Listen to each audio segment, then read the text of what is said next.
Bueno, el análisis sismo resistente en edificaciones de acuerdo a la de 030-2018. Antes de hablar de lo que es el análisis estático y análisis dinámico, tenemos que tener una edificación a la cual nosotros vamos a analizar, ¿verdad? Entonces, para ello ya se realizó el predimensionamiento, se ha asignado y ha determinado las cargas muertas, cargas vivas para la edificación y por último se ha hecho lo que es el modelamiento en un programa de estructuras, ya sea ETAP, SAP u otro programa que estén utilizando. En este caso, vamos a analizar la siguiente estructura, que es una edificación de 5 niveles. Se trata de un centro educativo, este es un módulo, un bloque. Está conformado por lo que son placas, columnas, vigas y losa aligerada.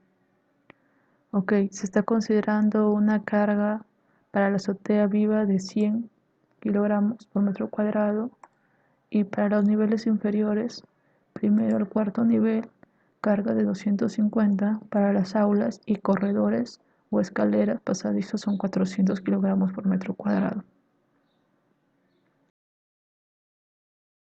Entonces vamos a revisar un poco la información que tenemos acá. Antes de entrar a todo el sistema de análisis sísmico estático, vamos a hablar acerca de las irregularidades previas que se tienen que realizar y algunos otros conceptos que se tienen que saber. De acuerdo al reglamento de 030-2018, que es el último, presenta algunas modificaciones. Tenemos lo siguiente. Las irregularidades se calculan en función a la geometría y peso de la edificación. Nos dan una idea de las posibles irregularidades que puede tener la edificación y comenzar un diseño previo considerando los factores de irregularidad en altura, en planta, los cuales serán necesarios para determinar el factor R sub 0. Las irregularidades que vamos a tener en cuenta son las siguientes. Irregularidad de masa o peso. Nos dice que si nuestro peso inferior es mayor a 1.5 el peso del piso adyacente, entonces se considera que es irregular y tendría un factor de 0.9. Por ejemplo, estos son los tres valores de peso por nivel de una edificación cualquiera. Tenemos acá lo siguiente. Si este valor es mayor a 1.5, es regular. Ahora, si este valor entre el valor del tercer piso es mayor a 1.5, es irregular. Por ende, toda la edificación se considera irregular. Geometría vertical. La geometría vertical nos dice lo siguiente, que cualquiera de las direcciones de análisis, la dimensión en planta de la estructura resistente a cargas laterales es mayor a 1.3 veces la correspondiente dimensión en un piso adyacente, es decir, si nosotros tenemos un valor de 1 y este valor de 1 es mayor a 1.3 de 2, se considera irregular. De 1 viene a ser la longitud, en este caso, total de la edificación entre D2 vendría a ser esta longitud L1 más esta longitud L2. Si este valor, por ejemplo, tenemos 28.30 y D2 valga 20, entonces se considera que esto es irregular. Pero si este valor dividido ya no entre 20, digamos que la longitud es 22 metros, este valor es menor a 1.30, entonces esta edificación sería regular.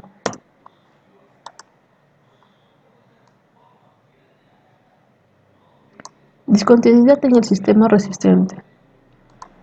Aquí lo que podemos recalcar es lo siguiente, que se producirá una discontinuidad cuando las edificaciones se presentan volados muy grandes o cuando hay una discontinuidad en los elementos estructurales, es decir, comenzamos de esta manera la columna, de repente cambiamos el sentido, continuamos en los volados, si este presenta un volado muy grande, es otro problema que lo atañe.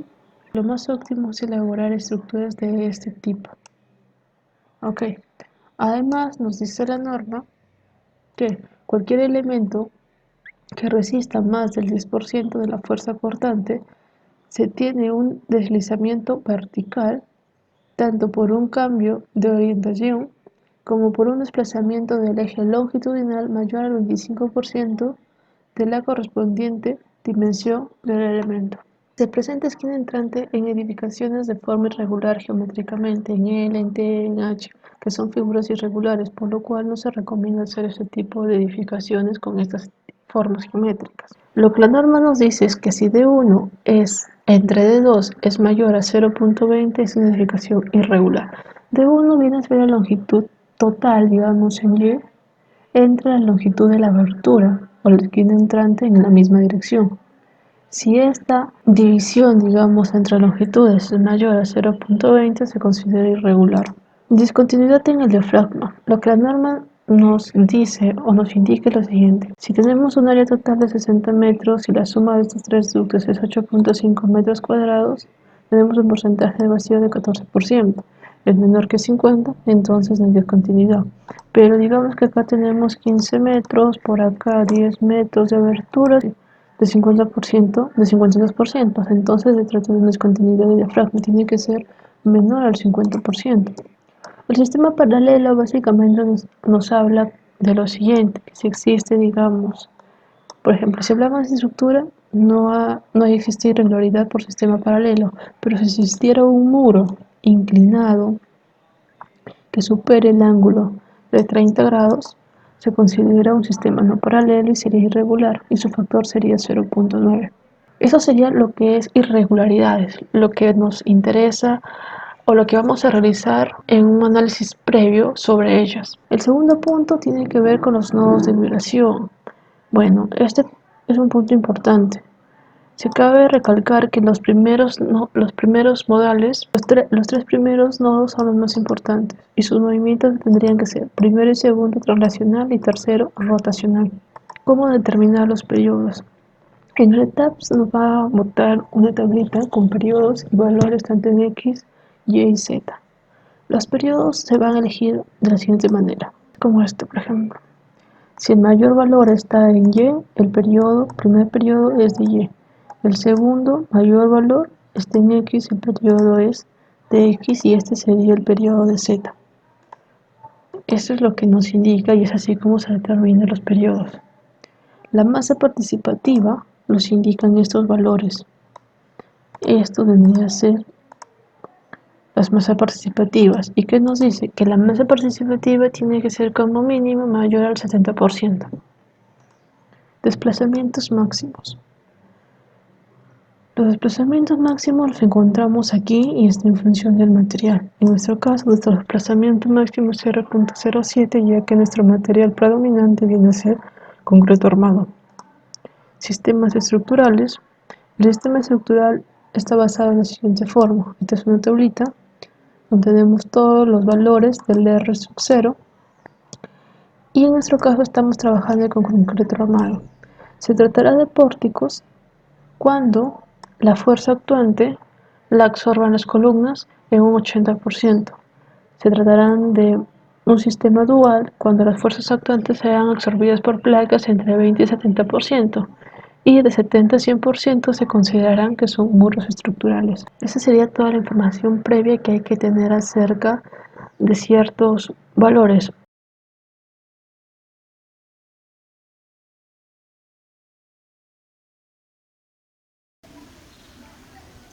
Bueno, de acuerdo a lo que es el análisis estático, vamos a comenzar a determinar los parámetros de sismo, lo que es el SUBS.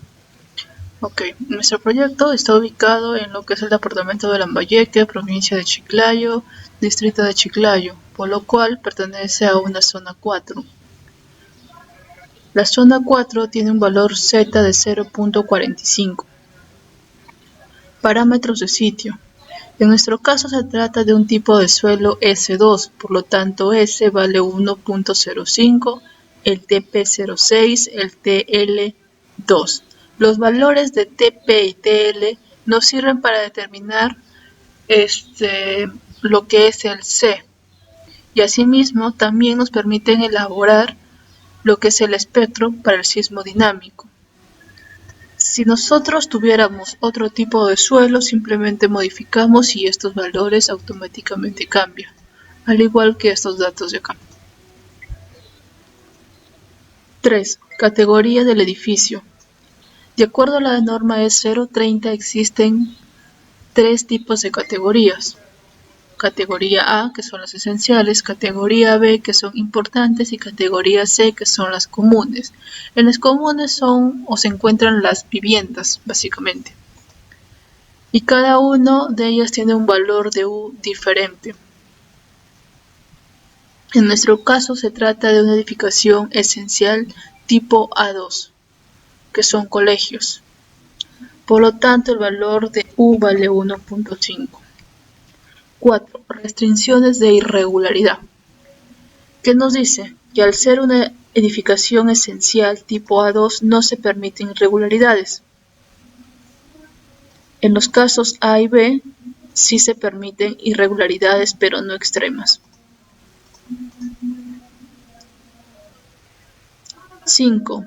Coeficiente básico de restricción de fuerzas sísmicas. En este caso ya se había mencionado los tipos de valores de R, que si eran muros estructurales, que si eran aporticados, si era un sistema dual. En este caso estamos trabajando como un sistema de muros estructurales, es decir, que R tendrá un valor de 6.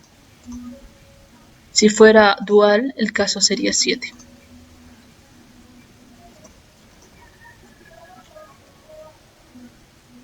Seis. Factores de regularidad.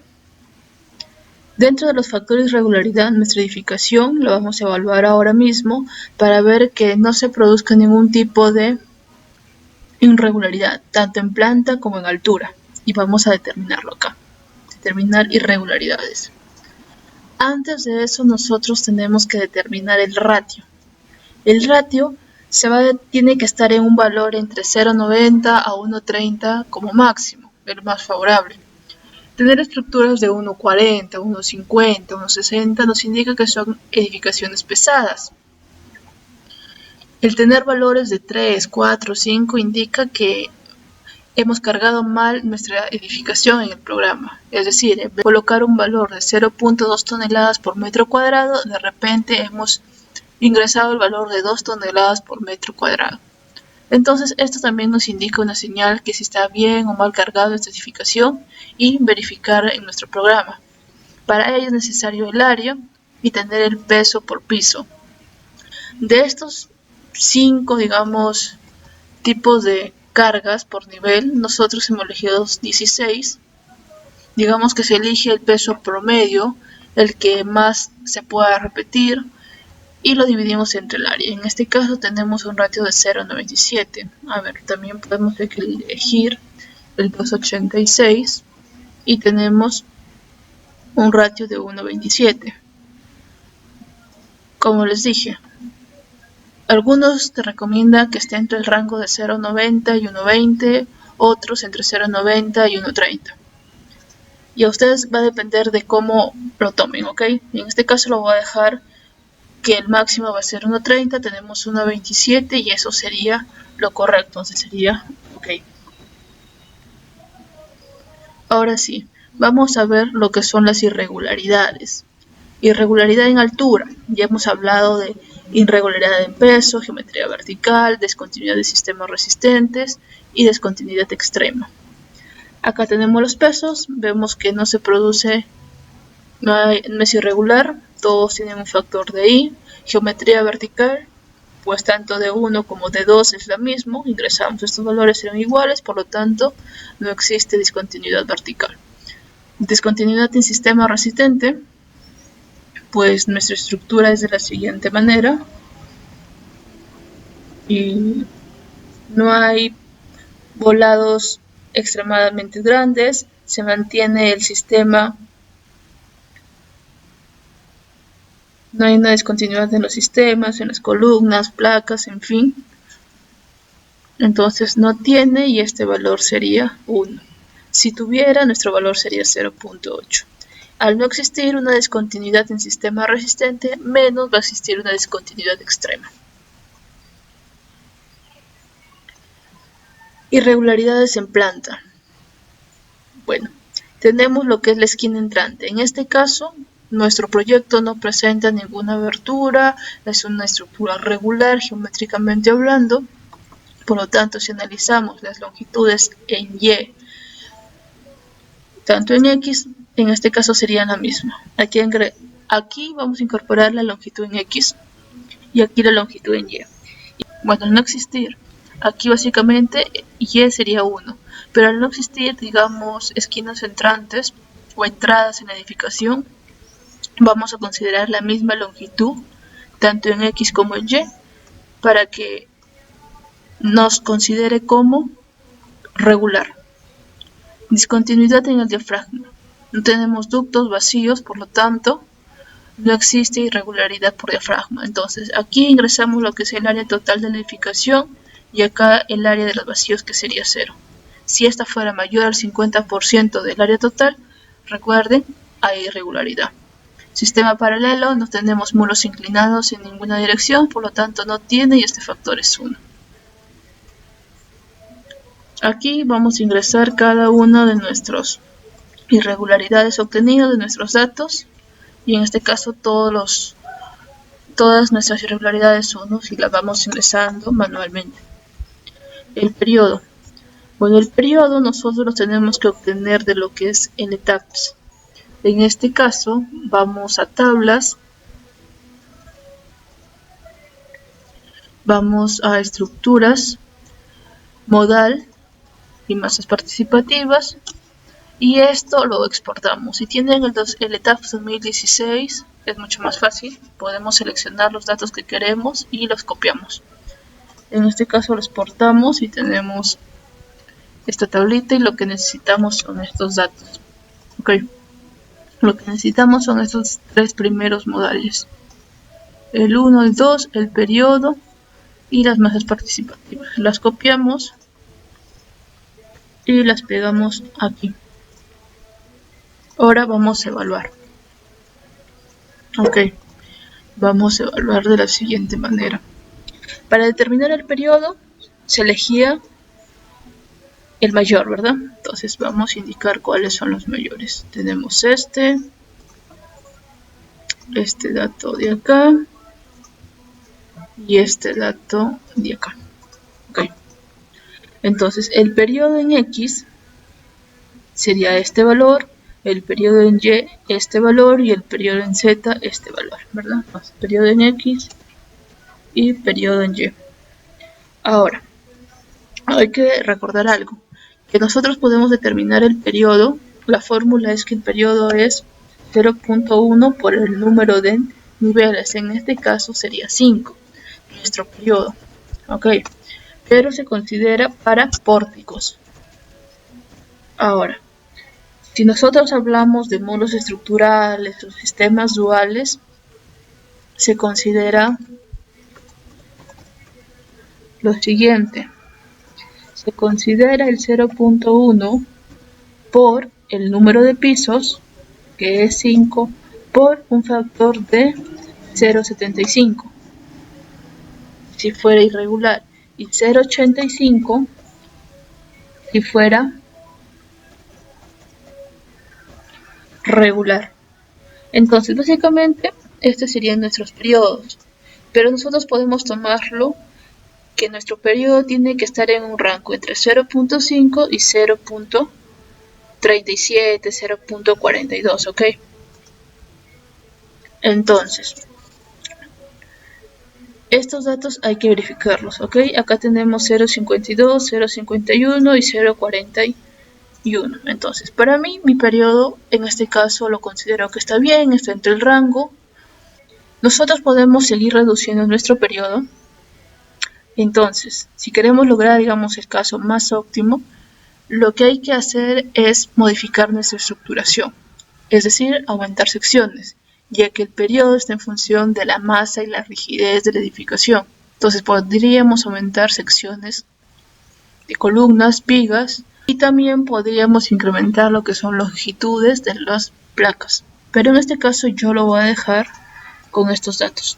Ya una vez que hemos determinado que no presentan irregularidades, nuestro factor, vamos a ingresar acá 100 irregularidades en ambos sin irregularidades tanto en altura y en planta y tenemos un factor de 1. De haber existido algún tipo de irregularidad, les indicamos y nos indica acá cuál sería el valor de la irregularidad.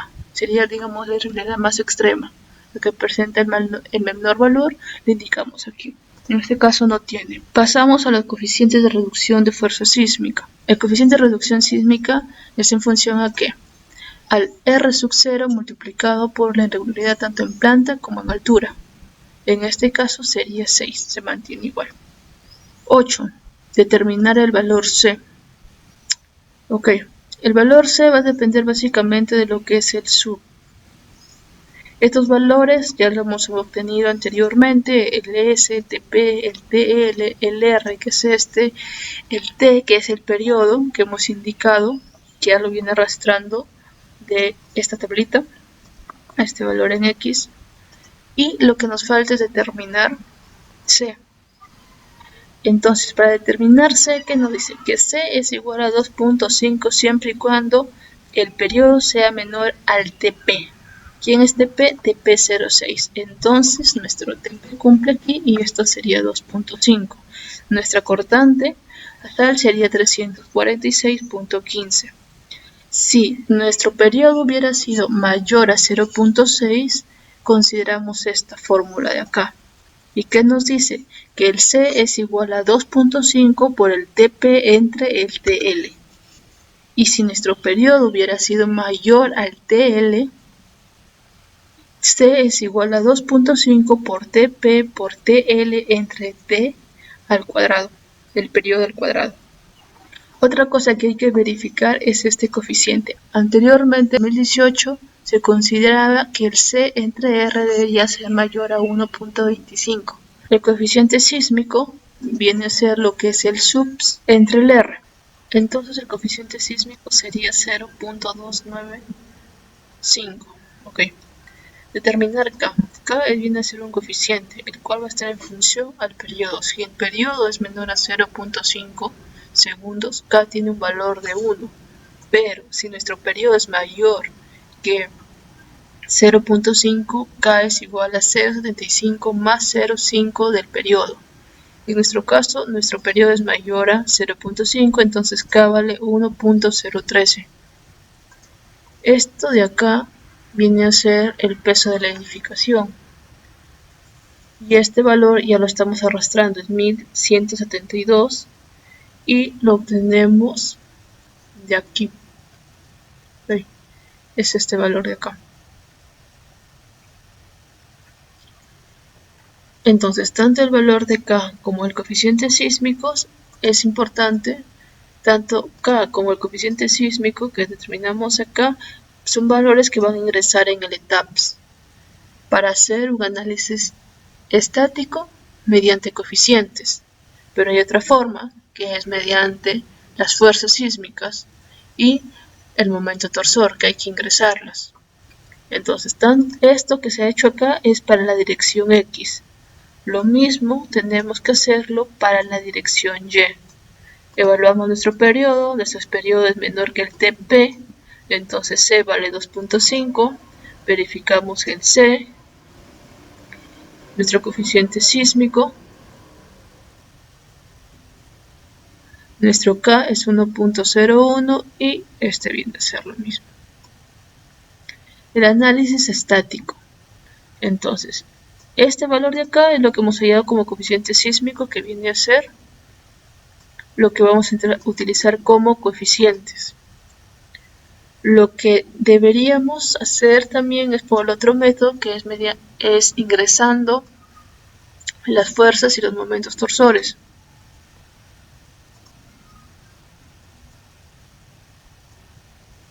Estos valores ya los tenemos, solo los arrastramos. La altura. En este caso, yo tengo una altura de 3.35 más 1 metro de profundidad de cimentación. Y los pisos siguientes son 3.35.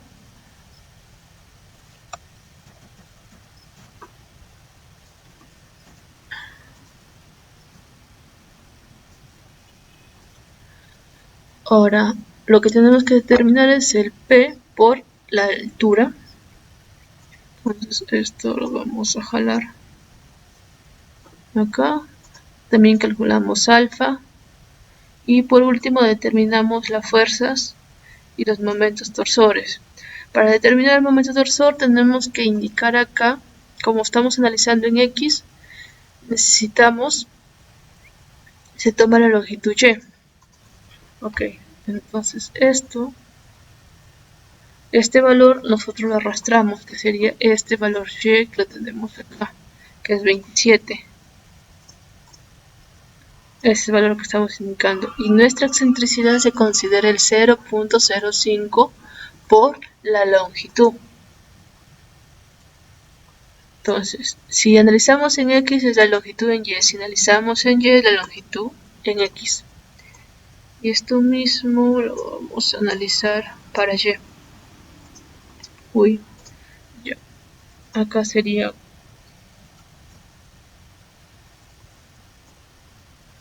Acá, no sé cómo, ahí está. Hasta el peso 5. Y estos valores que tenemos acá son los valores que nosotros tenemos que copiar y pegarlos en el ETABS. Es decir, si vamos a hacer un análisis estático, tenemos que ingresar, hacemos uno aparte, creamos acá lo que es un sismo estático en X. Vamos aquí a Sismic, ponemos un factor de 0 y acá nosotros elegimos si queremos por coeficientes o queremos por fuerzas, ingresar las fuerzas y los momentos torsores, pero lo más práctico es que utilizar los coeficientes. Agregamos, luego aquí modificamos, desactivamos estos y tenemos que indicar la dirección. Esto es en X, lo vamos a indicar que es X más la excentricidad. Aquí nosotros tenemos que copiar este factor de coeficiente que es 295. Lo pegamos y acá indicamos el valor de acá que es 1.03, creo. En K el valor de K era 1.013.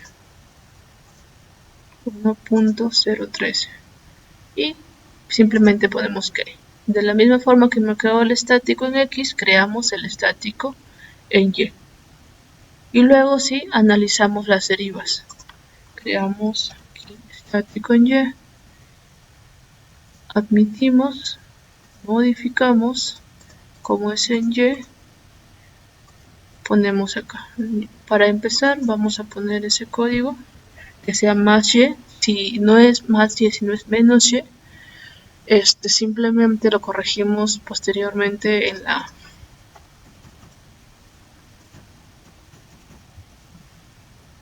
cuando vemos lo que son centros de masas y centros de masas y rigideces. Y esto sería ok. Y eso sería nuestro sismo estático. Ahora lo que nos faltaría es hacer el análisis de lo que son las derivas. Vamos a verificar el centro de masas y rigideces. Y vamos a ver si el sentido más menos excentricidad está correcto o no.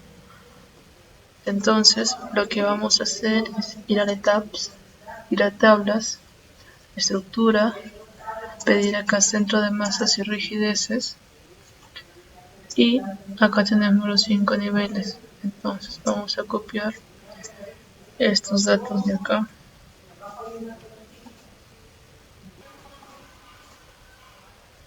Ahora copiamos centro de masas y copiamos los centros de rigidez. Entonces si nosotros comparamos esto, por ejemplo, vamos a elegir este que nos dice que nuestro centro de masa es 551, o sea, 551 es acá, nuestro centro de masa está en 551, pero nuestro centro de rigidez está a 595, o sea, está ubicado más acá, ¿verdad? Ahora, respecto a Y se ubica a 14.52, digamos que este está a 2.52, pero el centro de rigidez está a 12, está a 12, o sea, estamos abajo. 12,93, casi 13. Entonces, ¿qué quiere decir? Para determinar estos sentidos de más o menos excentricidad, tanto en X y Y, nosotros tenemos que ir desde el centro de rigideces al centro de masa. Entonces, ¿qué vamos a hacer? Estos valores de acá se deberían invertir. Estos deberían estar así. ¿Ok? Y este valor sería así. Entonces, ¿qué quiere decir? Que nosotros consideramos que X la deriva más la excentricidad, entonces corregimos, tenemos que cambiar a negativo, X menos excentricidad, y para Y hemos puesto más, entonces eso se queda igual, solo modificamos en X, y eso sería todo. Lo último que tendríamos que verificar serían las derivas.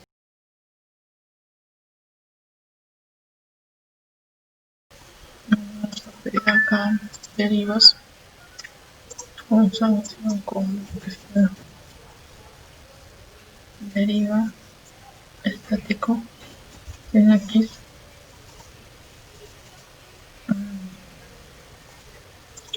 que sería 6 por 0,75.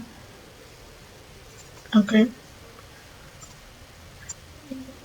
La deriva estático Y que sería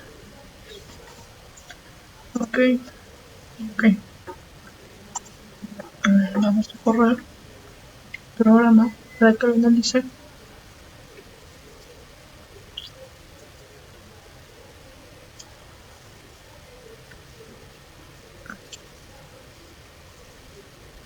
Análisis, desplazamientos, dar,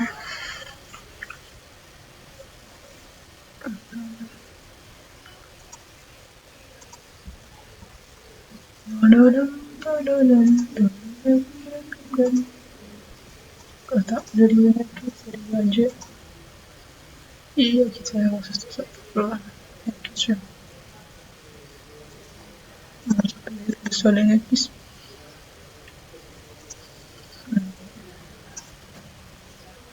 Copiamos los desplazamientos de los 5 pisos y lo pegamos. Ok, y aquí analizamos. Por ejemplo, acá vemos que no cumple, que nuestros desplazamientos son mayores en X, hay que verificarlo en Y.